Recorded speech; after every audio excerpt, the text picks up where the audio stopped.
नमस्कार दोस्तों, घर की शांति चैनल में आपका स्वागत है। आज हम बात करेंगे प्रदोष व्रत की। यह कृष्ण और शुक्ल पक्ष दोनों पक्ष की प्रदोष व्यापनी त्रयोदशी को किया जाता है। यह व्रत भगवान शिव की प्रसन्नता और प्रभुत्व प्राप्ति के लिए किया जाता है। प्रत्येक मास के कृष्ण पक्ष और शुक्ल पक्ष दोनों पक्षों में त्रयोदशी का व्रत किया जाता है।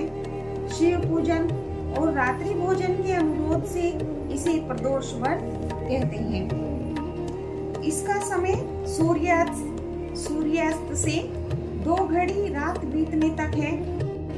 प्रदोष का यानी कि प्रदोष का मतलब है कि सूर्य जिस समय छिप रहा हो और रात्रि का आगमन हो रहा हो उसे प्रदोष का समय कहा जाता है।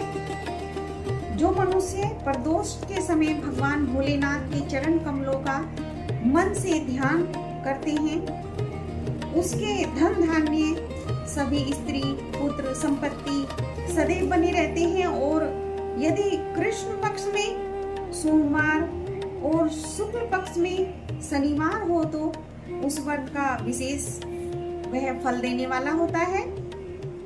उस दिन सूर्यास्त के समय आप स्नान करके शिव मूर्ति के समीप या उत्तर मुख होकर बैठे, हाथ में जल और फल और पुष्प और गंधाक्षत लेकर संकल्प लें। आप संकल्प लें कि हमें कितने व्रत करने हैं। भस्म का भव्य तिलक करें और गले में रुद्राक्ष की माला धारण करें।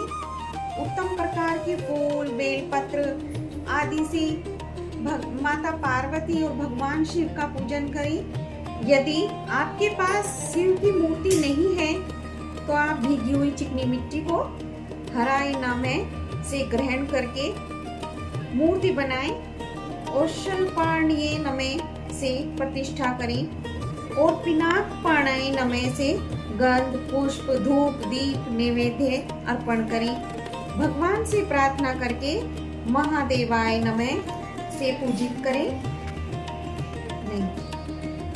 महादेवाय नमः से पूजित मूर्ति का विसर्जन कर दें। इस व्रत की पूर्ण अवधि 21 वर्ष है, परंतु समय और सामर्थ्य न हो तो आप उद्यापन कर दें।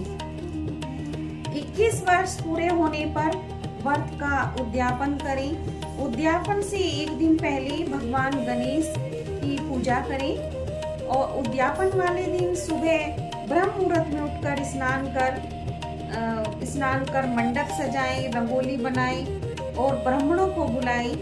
उसमें हवन और उनसे हवन कराएं और प्रसाद में खीर बनाना है। आपको खीर बनाकर हवन में खीर की आहुति देनी है। हवन के बाद आरती करें। आरती करने के बाद ब्राह्मणों को भोजन कराएं और दक्षिणा दें, वस्त्र दें और चरण छुएं। भगवान भोलेनाथ सबकी मनोकामना पूर्ण करें।